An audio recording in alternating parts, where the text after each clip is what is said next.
গাড়ি যখন ওদের স্টেশনে গিয়ে পৌঁছলো তখন ঠিক রাত 2টো। এরপর আছে ক্ষেতের আল ধরে মাইলখানেক হাঁটা পথ, দ্বাদশীর চাঁদ মাথার ওপর, পুরো জ্যোৎস্না নয় অথচ বেশ আবছা আবছা ভাব। সে চাঁদও আবার মাঝে মাঝে হালকা মেঘের সঙ্গে লুকোচুরি খেলছে। মনে হয় ওই আধখানা চাঁদ কখনো ঘোমটা পড়ছে আবার কখনো ঘোমটা খুলছে। কুয়াশা নয় অথচ কেমন যেন একটা ঘোলাটে ভাব সারা মাঠখানা জুড়ে। তাড়াতাড়ি যেতে পারবে বলে মনে করে বিন্দু মাঝামাঝি ধরে একটা পায়ে চলার পথ দিয়ে এগিয়ে চলল। কিছু দূর চলবার পর মনে হলো কে যেন পেছন পেছন আসছে। তার পায়ের অস্পষ্ট আওয়াজ শোনা যাচ্ছে কিনা জোর করে বলা যায় না, কিন্তু বেশ অনুভব করা যায় যে একটি লোক তাকে অনুসরণ করে এগিয়ে আসছে। দৃষ্টি তার ঠিক ওর পিঠের ওপর। ও যদি থেমে যায় তার পেছনের লোকটিও দাঁড়িয়ে পড়ে, কিন্তু তাকালে চোখে পড়ে না।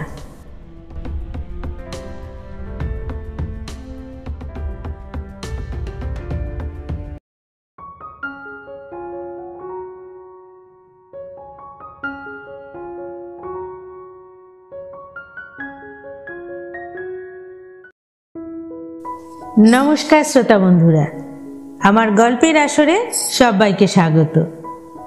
সকলের কুশল কামনা করে আজ আমি আমার গল্প শুরু করছি। আজ আমি আপনাদের শোনাচ্ছি অখিল নিয়োগীর কলমে একটি রোমহর্ষক অলৌকিক কাহিনী, নিশীথ রাতের হাসি। গল্পটি শেষ পর্যন্ত শোনার জন্য সকলের কাছে অনুরোধ রইল। ভালো লাগলে অবশ্যই একটা লাইক করবেন, আর আমার চ্যানেলটিকে সাবস্ক্রাইব করতে কিন্তু একদম ভুলবেন না। আপনাদের ভালোবাসা আর সহযোগিতা যদি আমার সঙ্গে থাকে তাহলে এরকমই আরও অনেক ভালো ভালো গল্প আমি আপনাদের সামনে নিয়ে আসার অনুপ্রেরণা পাব। শুরু করছি আজকের গল্প। বিন্দু যেন বিদ্যুৎ বেগে এতটা পথ চলে এসেছে। এখন ট্রেনের কামরায় বসে ভাবতে ওর অবাক লাগছে। শনিবার কলেজে মাত্র 2 ঘন্টার ক্লাস ছিল। ছুটতে ছুটতে ফিরে এসেছে মেসে। আগে থেকে ম্যাটিনি শোয়ের টিকিট কেনা ছিল। ওথেলো দেখবার একটা সুপরিকল্পিত আয়োজন ছিল বন্ধুদের সঙ্গে। সন্ধ্যাবেলায় ছিল কলেজের প্রীতি সম্মেলন, কিন্তু কোনো কিছুতেই যোগ দেওয়া ওর কপালে নেই। ওই যে কাব্যের ভাষায় যাকে বলে বিনা মেঘে বজ্রপাত, সেই জাতীয়ই একটা বেমক্কা রকম কাণ্ড ঘটে গেল, আর বিন্দু সব প্ল্যান ওলটপালট হয়ে গেল। আর সত্যি কথাই তো, দেশ থেকে ওই রকম একটা টেলিগ্রাম এলে হাত পা আপনা থেকেই পেটের মধ্যে সেদিয়ে যায়। ওর বাবার নাকি শক্ত অসুখ, এক্ষুনি বাড়ি রওনা হতে হবে। টেলিগ্রামটা করেছেন ওদের পাড়া সম্পর্কের বিনোদ কাকা। সত্যি একটা বাড়াবাড়ি কাণ্ড না হলে বিনোদ কাকা কখনো এভাবে টেলিগ্রাম করে বসতেন না। এই তো সেবার ওর মার সাংঘাতিক বসন্ত হয়েছিল, তবু কিন্তু তিনি বিন্দুকে খবর দিতে দেননি। পাড়ার ছেলেরা পালা করে দেখাশোনা করেছে। বিনোদ কাকা নিজে সবসময় খবরাখবর নিয়েছেন। ডাক্তার কাকা ওষুধ আনার ব্যবস্থা করেছেন, প্রয়োজন মতো রাত জেগেছেন। তবু ওর পড়ার ক্ষতি হবে বলে কাউকে খবর দিতে দেননি। কলেজে ছুটি হলে বাড়ি গিয়ে মাকে দেখে আটকে উঠেছিল। সমস্ত মুখে একেবারে বিশ্রী রকমের বসন্তের দাগ হয়েছে। তার মায়ের অমন সুন্দর দুধে আলতা রং তা যেন জ্বলে কালো হয়ে গিয়েছে। এই বয়সেও বিন্দু মায়ের বুকে মুখ লুকিয়ে কান্না চেপে রাখতে পারেনি। মা ওর চুলে আঙুল চালিয়ে ঠান্ডা করে বলেছিলেন, দূর পাগলা, বুড়ো ছেলে বুঝি এমনি কাঁদে। আমি যদি তোর মেয়ে হতাম তো ভাবনার কারণ ছিল। এই বিচ্ছিরি মেয়েকে কিছুতেই বিয়ে দিতে পারতিস নে, সারা জীবন গলায় ঝুলিয়ে নিয়ে বেড়াতে হতো। সেদিন মায়ের মুখের হাসিও কিন্তু কান্নার মতো শুনিয়েছিল। গাড়ির দোলানির যেমন বিরাম নেই, ওর ভাবনারও তেমনি অন্ত নেই। মাত্র 2খানি ধুতি নিয়ে সে কিভাবে ছুটে এসেছে, তারপর ঠেলাঠেলি মারামারি করে টিকিট কিনে ট্রেনের কামরায় ঢুকেছে, সে কথা ভাবতে সত্যি অবাক লাগে। এই দিন দুয়েক আগেও তো সে ছোট বোন সিন্ধুর একখানা চিঠি পেয়েছে, তাতে বাড়িতে অসুখ বিসুখের কোনো উল্লেখই নেই, বরঞ্চ বুধি গাই, বাঘা কুকুর, মেনি বিড়াল আর কথা সর্বস্ব কাকাতুয়ার কুশল সংবাদই ছিল। হঠাৎ এই দুদিনের মধ্যে বাবার এমন কি শক্ত অসুখ হলো যার জন্য বিনোদ কাকা টেলিগ্রাম করতে বাধ্য হলেন? বিন্দুর মনে শুধু একটি প্রশ্ন উকি ঝুঁকি মারতে লাগলো, বাড়িতে পৌঁছে সে বাবাকে দেখতে পাবে তো? রেলগাড়ির ধোঁয়ায় ওর ভাবনা চিন্তার সুতোগুলো কেবলই যেন জট পাকিয়ে যাচ্ছিল। হঠাৎ মনে পড়ল ছোট বোন সিন্ধুর চিঠিতে আবদার ছিল এবার বাড়ি যাওয়ার সময় চুলের লাল সিল্কের ফিতে নিয়ে যেতে হবে। এত ছোটাছুটিতে কি ছাই মনে থাকে? ভালো কথা, একটা স্টেশনে গাড়ি থামলে কোনো ফেরিওয়ালার কাছে নিশ্চয়ই পাওয়া যাবে। কিন্তু ফেরিওয়ালার জন্য আর অপেক্ষা করতে হলো না। একজন এসে ট্রেনের কামরায় তক্ষুনি ঢুকল।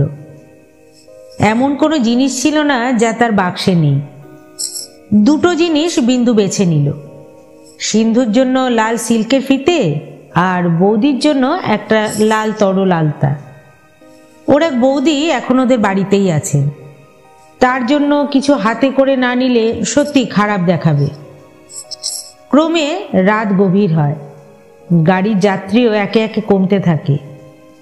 যাদের বাড়ি কলকাতার কাছে তারা সত্যিই ভাগ্যবান, এতক্ষণে অনেকে গিয়ে বাড়ি পৌঁছে গেছে। মায়ের হাতের রান্না গরম গরম মাছের ঝোল আর ভাত সঙ্গে নিয়ে খাচ্ছে। বিন্দুর খুব খিদে পেয়েছে, কিন্তু কিছু খেতে ইচ্ছে করছে না। পেছন দিকে হেলান দিয়ে চোখ বুজে রয়েছে বিন্দু। গাড়ির ঝাঁকুনিতে মাথাটা ঘড়ির পেন্ডুলামের মতো দুলছে। কামরার ভেতর লোকের কথার কচকচানি বন্ধ হয়ে গেছে। দু তিনজন লোক যারা দূরে দূরে বসে আছে তাদেরও চোখ ঢুলে এসেছে। হঠাৎ কানের কাছে কে ফিসফিস করে বললে, আমাদের দেখতে আসছিস খোকা? আমরাও যে তোর জন্য পথ চেয়ে বসে আছি। চমকে উঠল বিন্দু। ঠিক ওর মায়ের গলা। মা ওকে খোকা বলে ডাকেন। না, ও কিছু নয়, হয়তো নিজের অজান্তে বাবা মার কথা বেশি করে ভাবছে, তাই ওরকম কিছু শুনে থাকবে। আরেকটা স্টেশনে গাড়ি থামতে খাবারওয়ালা এলো খাবার বেচতে, কিন্তু কিছু মুখে নিতে তার মন চাইল না। যদিও অনেক রাত্রে গাড়ি পৌঁছবে ওদের স্টেশনে, তবু কি জানি কেন বিন্দুর পেটের খিদেকে মোটেই আমল দিল না। দুপাশে শুধু রাশি রাশি অন্ধকার, কোথাও জোনাকির ঝাঁক, কোথাও বা নাম না জানা পাখির আওয়াজ, ট্রেনের ধোঁয়ার একটা উৎকট গন্ধ। এরই ভেতর দিয়ে কখনো ঘুমিয়ে কখনো তন্দ্রাচ্ছন্নভাবে বিন্দু বাকি সময়টা কাটিয়ে দিলে। গাড়ি যখন ওদের স্টেশনে গিয়ে পৌঁছলো তখন ঠিক রাত 2টো। এরপর আছে ক্ষেতের আল ধরে মাইলখানেক হাঁটা পথ। দ্বাদশীর চাঁদ মাথার ওপর, পুরো জ্যোৎস্না নয়, অথচ বেশ আবছা আবছা ভাব। সেই চাঁদও আবার মাঝে মাঝে হালকা মেঘের সঙ্গে লুকোচুরি খেলছে। মনে হচ্ছে ওই 8খানা চাঁদ কখনো ঘোমটা পড়ছে, আবার কখনো ঘোমটা সরিয়ে নিচ্ছে। কুয়াশা নয়, অথচ কেমন যেন একটা ঘোলাটে ভাব সারা মাঠখানা জুড়ে। তাড়াতাড়ি যেতে পারবে মনে করে বিন্দু মাঝামাঝি ধরে একটি পায়ে চলা পথ দিয়ে এগিয়ে চলল। কিছু দূর চলবার পর মনে হলো কে যেন পেছন পেছন আসছে। তার পায়ের অস্পষ্ট আওয়াজ শোনা যাচ্ছে কিনা জোর করে বলা যায় না, কিন্তু বেশ অনুভব করা যায় যে একটি লোক তাকে অনুসরণ করে এগিয়ে আসছে। তার দৃষ্টি ঠিক ওর পিঠের ওপরে। ও যদি হঠাৎ থেমে যায়, তার পেছনকার লোকটিও দাঁড়িয়ে পড়ে, কিন্তু তাকালে চোখে পড়ে না। বিন্দু বেশ বুঝতে পারলে এত রাত্রে একা একা ও পথ চলছে বলেই ওর মনে ভয় বাসা বেঁধেছে। ভয়কে তার আবার ওষুধও বিন্দুর জানা আছে। সে বিকট গলা ছেড়ে গান ধরলে। সুকণ্ঠ বলে বিন্দুর খানিকটা সুনাম ছিল, কিন্তু আজ একই কাণ্ড ঘটছে। গলাটা মাঝে মাঝে বন্ধ হয়ে আসছে কেন? মনে হচ্ছে বেশ খানিকটা শ্লেষা জমেছে ওর কণ্ঠনালীর ভেতরে, কিছুতেই সেটাকে দূর করা যাচ্ছে না। গলা খুলে গান গাইতে পারলে আর ভয়টা কোথায়, কিন্তু কিছুতেই সে গলাটা আগের মতো হালকা করতে পারছে না। যাই হোক, থামা চলা, গান গাওয়া আর কান পেতে কিছু শোনা, এইভাবেই মাঠটাকে পেরোনো গেল। ওই তো সামনে গাঙ্গুলিদের নাট মন্দির আর ধানের গোলা, ওরই পাশ দিয়ে গ্রামে ঢুকতে হবে। সেখান থেকে ওদের বাড়ি আর বেশি দূরের পথ নয়, একেবারে চেনা অঞ্চলে এসে পড়েছে। তাই গলার গুনগুনানি বন্ধ করে দিল বিন্দু। ওই তো ওদের বাড়ি দেখা যাচ্ছে। বাড়ির ঠিক সামনেই সদর রাস্তার ওপর সেই প্রকাণ্ড তেঁতুল গাছটি, কিন্তু কি গুমট পড়েছে আজ, গাছের একটা পাতাও নড়ছে না। এই তো এইবার পথের শেষ। আগ্রহ আর উৎকণ্ঠা নিয়ে এগিয়ে যায় সে। কিন্তু এ কি কাণ্ড! তেঁতুল গাছটার ঠিক নিচে, যেখানে ছায়াটি বেশ ঘন হয়ে জমাট বেঁধেছে, সেইখানে দাঁড়িয়ে আছেন ওর বাবা, হাতে সেই বাঁধানো লাঠিটা। ওরই উপর দেহের ভর রেখে ওর বাবা একদৃষ্টে তারই দিকে তাকিয়ে রয়েছেন। ভারী অবাক হয়ে গেল বিন্দু, ছুটে গেল ওর কাছে, বললে, আপনি এত রাত্রিরে এখানে দাঁড়িয়ে কেন? আপনার অসুখের টেলিগ্রাম পেয়েই তো আমি ছুটতে ছুটতে আসছি। ক্ষীণ কণ্ঠে বিন্দুর বাবা বললে, তা জানি বাবা, বিনোদের যেমন কাণ্ড, সামান্য কি একটু অসুখ করেছে আর অমনি তোমার বিনোদ কাকা টেলিগ্রাম করে বসলে। আমরা সবাই ভেবেই বাঁচি না। আজই যে তুই ছুটতে ছুটতে আসবি সে তো জানা কথাই। সেই সন্ধ্যে থেকে তোর মার মুখে আর অন্য কোনো কথা নেই। খোকা নিশ্চয়ই আসছে আজ আমাদের দেখতে, তাই তো আগ বাড়িয়ে তোকে নিতে এসেছি। ওর বাবার কথা শুনে ভারী রাগ করলো বিন্দু। উত্তর দিলে, আপনারও তো কম বাড়াবাড়ি নয়। আমি আসছি তাই বলে আপনি এত রাত্রিরে অন্ধকারে বাড়ি থেকে বেরিয়ে এসেছেন? অসুস্থ শরীর, একটা লণ্ঠনও তো হাতে করে আনতে হয়। না না, আবার লণ্ঠন কিসের জন্য? এই তো দিব্যি আবছা চাঁদের আলো, পথ চলতে কোনো অসুবিধেই হয় না। বিন্দু ব্যস্ত হয়ে বললে, না না, এত রাত্রিরে আপনার ঘরের বাইরে বার হওয়া একেবারেই উচিত হয়নি। চলুন, আপনাকে আমি ধরে নিয়ে যাচ্ছি। বাবা আটকে উঠে বললেন, না না, আমায় ধরে নিয়ে যেতে হবে না। বাতের ব্যথায় এমন কষ্ট পাচ্ছি যে বাবা, কেউ হাতে আঙুল ঠেকালো মনে হয় হাড়গুলো কনকন করে উঠল। চল, তোর মা ভারী ব্যস্ত হয়ে আছে। আমি আমার লাঠি ঠকঠক করতে করতে দিব্যি যেতে পারবো। মাকে দেখবার জন্য বিন্দু ছুটে বাড়ির ভেতরে চলে গেল। যাক, যার অসুখের কথা শুনে ভাবনার অন্ত ছিল না, তার সঙ্গে তো আগেই দেখা হয়ে গেল। মা ওরই অপেক্ষায় শোবার ঘরে দাওয়ায় বসেছিল। বললেন, বসবি আয়, রাস্তায় কোনো কষ্ট হয়নি তো? না না, কষ্ট আর কি, টেলিগ্রাম পেয়েই তাড়াতাড়ি ছুটে আসতে হলো, তাই তোমার শাড়ি আনতে পারিনি মা। তাতে কি হয়েছে খোকা, এখন আমার আর শাড়ির দরকার নেই। আমার গয়নাগুলো ওই ন্যাকড়ার পুটুলিতে বেঁধে চালের জালনার মধ্যে গুজে রেখে দিয়েছি, কলকাতায় নিয়ে যাস। আমার বৌমা এলে তার হাতে দিস। বিন্দু বিরক্ত হয়ে উত্তর দিলে, কি আজে বাজে কথা বলছো মা? তোমার গয়না আমি কলকাতায় নিয়ে যাব কেন? কিন্তু আমার যে ভয়ানক খিদে পেয়েছে, ঘরে কিছু নেই, চিড়ে মুড়কি নারকেল নাড়ু। মা খুশি হয়ে বললেন, খাবি? তাই বল না, তুই যা যা ভালোবাসিস দেব। অ বৌমা, ওই দাওয়াতেই বিন্দের একটা ঠাঁই করে দাও। বিন্দু শুধলে, কেন মা, ঘরের ভিতরে গিয়ে খাবো না? বৌদি, সিন্ধু পোড়ার মুখে কোথায় গেল? আলো জ্বালাতে বলো না ওকে, ভালো করে তোমার মুখ দেখতে পাচ্ছি নে। মা উত্তর দিলেন, আজ ঘরে একটুও কেরোসিন নেই বাবা।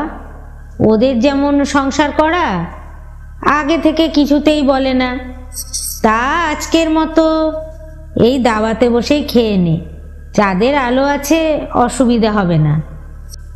হঠাৎ তাকিয়ে দেখে বিন্দু বৌদিও সামনে দাঁড়িয়ে, নানা রকম তরকারি, ভাত, ডাল সব আসনের কাছে সাজানো। এত সব খাবার বৌদি আনলে কখন? মায়ের সঙ্গে গল্প করতে গিয়ে এদিকে তো খেয়ালই করেনি বিন্দু।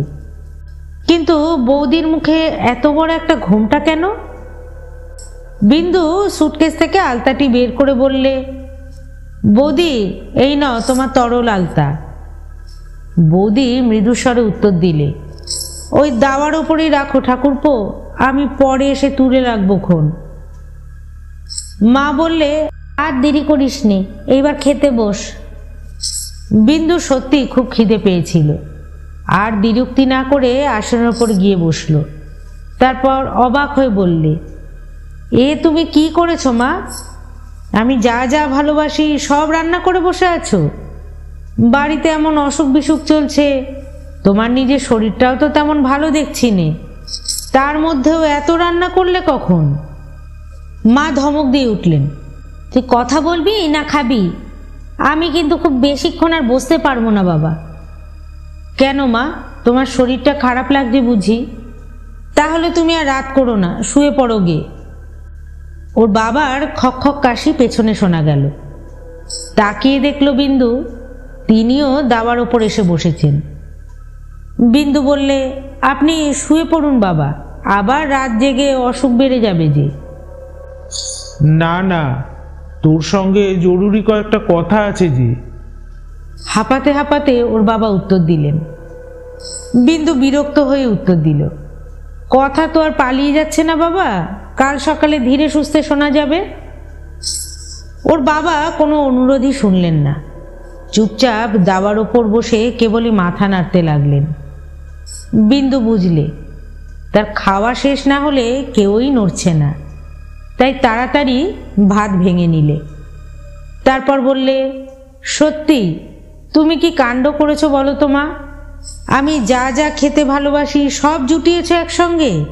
ঢেঁকি শাক, ছাঁচি কুমড়োর তরকারি, এঁচোড়ের ডালনা, আমাদের পুকুরের মাছ বুঝি, ঘরে পাতা দই, পায়েস, তোমার হাতের তৈরি ছানার সন্দেশ।